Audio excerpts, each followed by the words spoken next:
Welcome back. I'm Felix, and I'm watching short-lived 90s cartoons. I wanted to see which one of these, or how many of these I recognized. In the 90s, I graduated in 94, so I graduated early in the 90s. Now this says 90s cartoons from 1995, so I would have been out of school. Now, also, right off the bat, like that character was from, I believe it was an indie comic called Mask, not to be confused with Jim Carrey's Mask. And I remember the short cartoons they would have for it. I used to love them. I used to want them so bad to make that into an actual cartoon. I think it would have been an awesome cartoon, but it just never happened. But yeah, so I wanted to see how many of these I would recognize.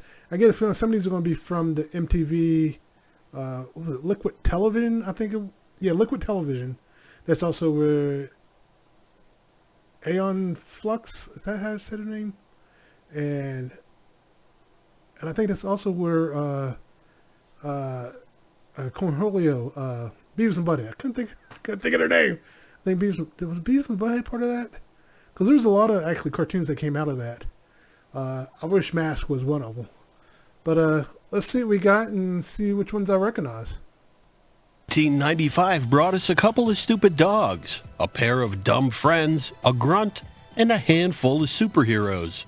Welcome to the review. Today we're taking a look at 10 short-lived cartoons from 1995. Leave us a comment below if you remember watching any of these. Number 10, Two Stupid Dogs. Now right off the bat, I do remember the show, but I never watched it, at least not all the way through. I couldn't take it. It was too stupid. Two stupid dogs! Two stupid dogs! Two stupid dogs! Originally airing on TBS, the series did technically hold down 2 full seasons between its debut and fall of 19... TBS? I really don't remember it being on TBS.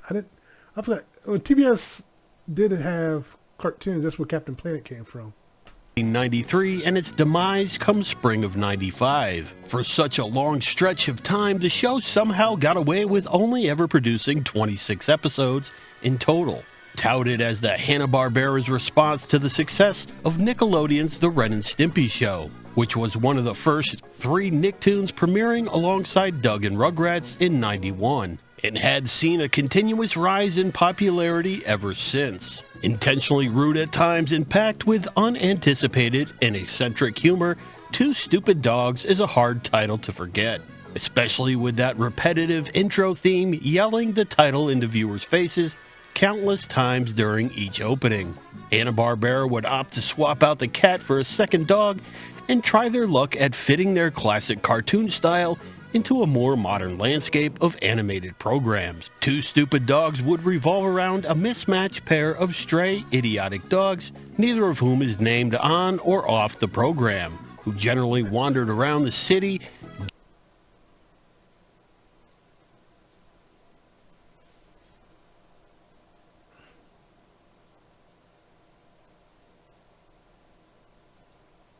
second to Nickelodeon's mega popular Rugrats. Even if you've never caught an episode, you'll still most likely remember being bombarded by the countless checkerboard bumpers Cartoon Network would fill space with, featuring these 2 exceedingly stupid dogs. Number 9, The Moxie Show. I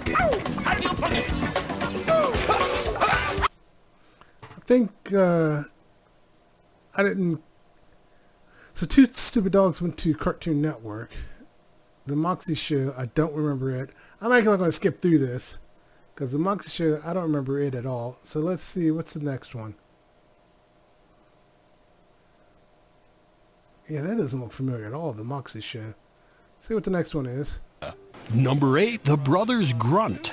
They're always out on the hunt, yeah, out of their minds, oh indeed they are, trying to find Harry.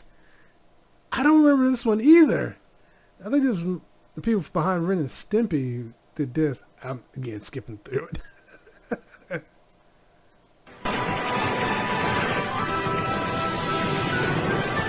What is this? Seriously, so far I recognized... Based upon the treasured literary work... I recognized Two Stupid Dogs, and I didn't watch that one. I recognized the mask from the opening.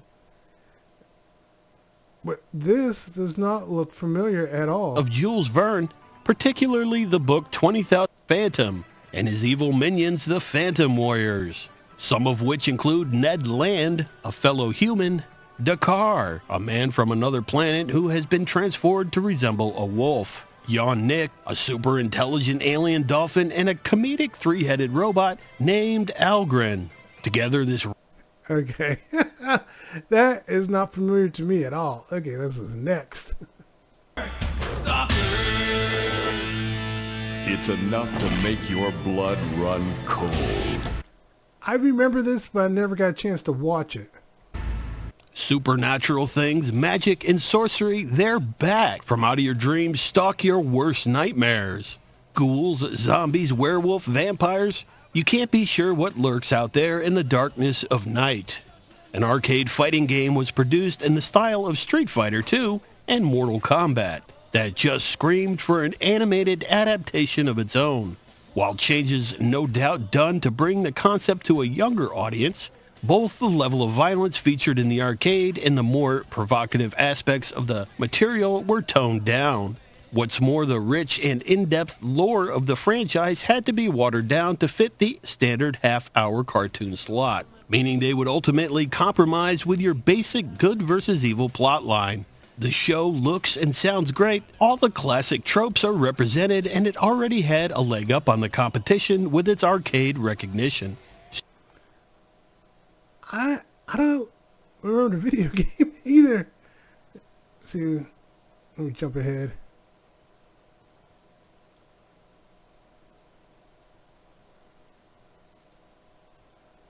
Between the arcade game and subsequent first-run syndication of the show, it was popular enough to see the game ported to the PlayStation home console, later to be followed by a sequel, so there was clearly more interest in the intellectual product than TV ratings had to offer as evidence.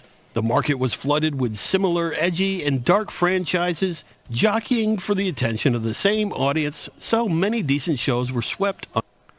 That right there kind of remind me of JoJo. I can't think of the whole anime, but that's what that reminds me of. All right, let's see. Quack-a-doodle-doo. Short titled Quack-a-Doodle-Doo, becoming a Paramount cartoon star during the 1950s. Baby Huey would be featured in 11 cartoons between 1951 and 1959, becoming a household name over the many decades of additional content sprinkled among other recognizable cartoon stars. Perhaps not quite as intentionally known as some larger Warner Brothers or Disney faces, but managed to keep a tinge of relevance over the years. The dim-witted baby duck wreaks havoc on those who he comes in contact with, as his attempts to help result in hilarious consequences. Huey is often unaware of the havoc he's causing, maintaining an innocence. I know Baby Huey, and I forgot they brought that back, which I'm not sure why they brought it back. There we go. Let's skip along to Max. I said Mask. It was Max.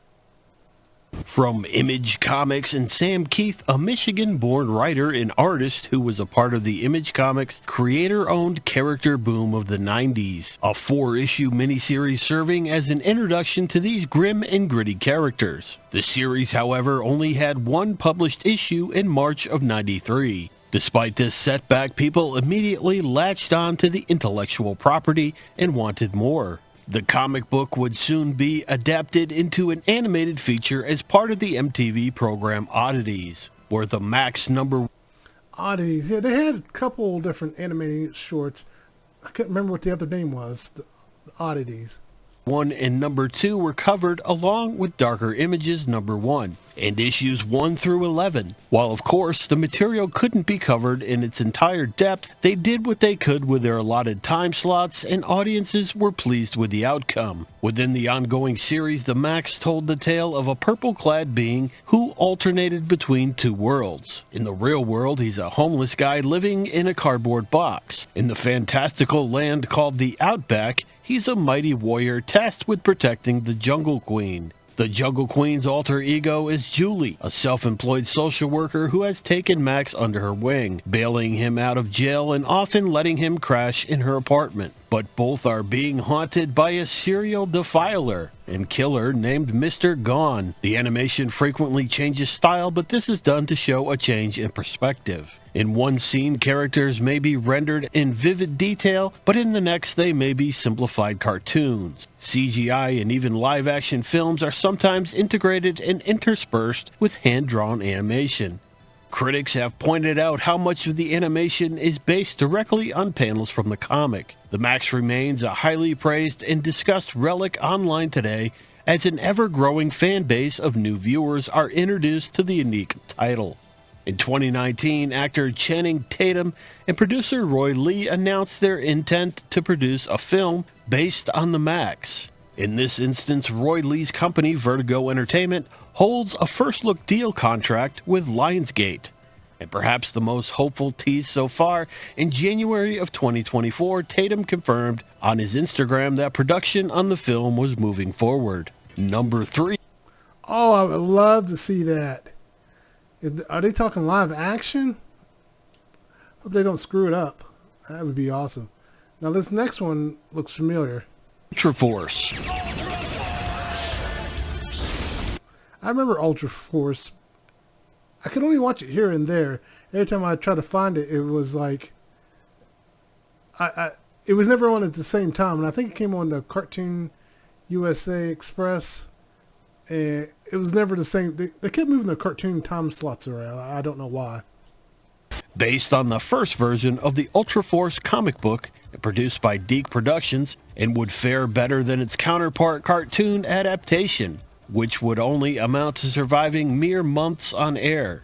Even with an Ultra Force action figure line produced by Galoob to build more excitement for the series. Debuting shortly thereafter in September, the show appeared to be something for fans to look forward to. The cartoon would feature the roster of Prime, Hardcase, Prototype, Topaz, Ghoul, Contrary, and Pix. It also included appearances of the Nightman and the Strangers, fellow superheroes in the comic Ultraverse. The general premise being that the Ultras, originally ordinary people who gained superpowers, began to use them for evil purposes. A group of superhero Ultras was formed, the Ultra Force, to combat the evil Ultras and protect all people of the planet.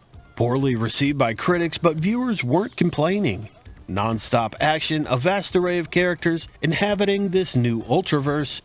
I just realized Prime and Shazam are the same in that they were both kids. So I wonder if Prime was based on Shazam. Most likely, I would say yes, probably. Memorable villains made for icing on the cake, premiering in October and being summarily brought to a hastily end by December. So not only was the program canceled early, but the toy line wasn't going to recoup any losses, seeing as how it barely lasted until the holiday shopping season. Unfortunately, it struggled to gain a foothold among so many other superhero-related properties on offer at the time.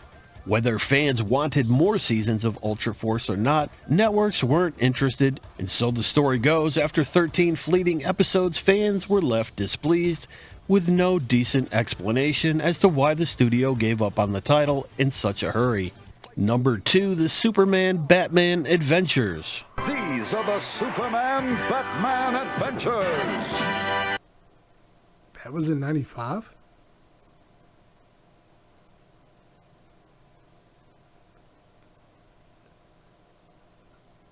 Okay, I'll let it play.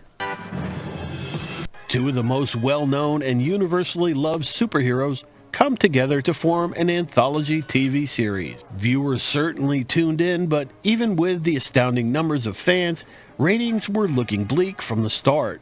Composed of long-time rerun segments of classic Superman and Batman episodes, but now available on USA Network. However, the series would later land in time slots on both Cartoon Network and Boomerang for yet more re-airings. Each series on their own stood the test of time, but let's face it, in the year 1995, and the public is tired of these lazy, half-hearted excuses the networks dare to promote as new shows. They were going to have to provide fresh, original content, because people would rather see these old cartoon reruns on VHS commercial-free, leading to a revamping of the combo concept for a future series to be titled The New Batman Superman Adventures, with slightly more emphasis on the Batman portions. This made sense at the time when considering how much acclaim and commendation Batman the Animated Series had acquired in recent years. Although it was part of the DC Animated Universe, each half-hour episode in the 90-minute block featured either a single rerun from the original Superman the Animated Series, the original Batman the Animated Series, or a brand new story featuring Batman from the New Batman Adventures. This went over much better with audiences as the combined forces mustered together. I do remember that, because like the other one, I don't really remember that. I didn't realize they took the old Superman and Batman and put them together. So it's just like, yeah, I don't recall that one at all. I recall this one, not the other one. 3 years worth of episodes over on Kids WB between 97 and 2000. The sole reason anyone would be encouraged to repay the Superman Batman Adventures a visit today will probably only appeal to the respective fandoms. The Superman Batman Adventures included for the first time on American television. I do remember also Superman, whenever they would have Superman talking in one voice, or Clark Kent would talk, hey everybody, how's it going? Like they were trying to give him a wimpy voice, but then when he transformed into Superman, it was, I am Superman. It's like, okay. That's kind of what they did with He-Man as well. But I wonder if that's where they got the idea for it, to do the voice like that. But yeah. 8 lost episodes of the 83-84 season of Super Friends. Number 1, Dumb and Dumber, the animated series. Well, I'm done. I do remember they made a cartoon out of it. I never watched it, never saw it. And I was never a fan of the movie. So yes, I did recognize the Max. I call it the Mask. That was my error. For some reason, I thought it was called Mask. And Ultra Force and Baby Huey. The Mox. I don't remember. Two Stupid Dogs. So was it 5 of the shows? Or 4 of the shows I didn't recognize. And just scrubbing through here real quick. But so, well, I guess 1, 2, 3, 4, 5. So yeah, 5 of the shows. I was right. And 1, 2, 3, 4, 5 shows I recognize. But so 5. But yeah, that was interesting tour down memory lane. Yeah, a lot of those I did not recognize any of them. And then the others, I recall them, but I didn't watch them. And the ones I did watch, I miss them, which I could have watched more of them. But I think I forgot to say this at the beginning. Don't forget to like and subscribe. I have some more coming. I'm trying to do this, have something posting every day. So I'm trying to get better at it. So bear with me. I'm getting it. I work a 9-to-5 job. If I was making money at this, I'd definitely be going way more on it. But it is what it is. But thanks for watching. You guys take care.